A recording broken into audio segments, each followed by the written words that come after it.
నిన్న డీమార్ట్కి పోయినాము. డీమార్ట్కి కూడా ఎందుకు పోయినామంటే ఒకే ఒక్క ఐటెం తీసుకొద్దామని పోయినాం. జస్ట్ ఒకే ఒక్క ఐటెం.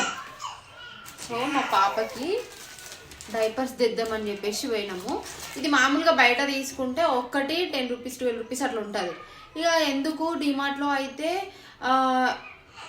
కొంచెం తక్కువ వస్తుంది కదా అని చెప్పేసి మేము పోయినాం. ఇది 599 అయితే 350 ఏమో పడ్డది. సో డైపర్స్ తీసుకుందాం అని చెప్పేసి డీమార్ట్కి పోయినాం. పోయిన తర్వాత జస్ట్ ఇది ఒక్కటి తీసుకొని రావాలన్నా వస్తే అయ్యేపోయేది. ఇక మనసు ఏమనిపించింది, ఒక రౌండ్ డిమార్ట్ మొత్తం వేద్దాము, కొత్త ఐటమ్స్ ఏమైనా వచ్చినావేమో చూద్దాము అని చెప్పేసి మనసుకు అనిపించింది. సో ఒక రౌండ్ వేద్దామని చెప్పేసి ఇక తిరిగినాము. తిరిగి తిరగొచ్చు కదా, తిరగల. సంచి నిండా సామాను పట్టుకొని వచ్చినాము. ఇక బిల్లు వేయించేటప్పుడు గుండె గుడుగుడు అంటుంది అనమాట.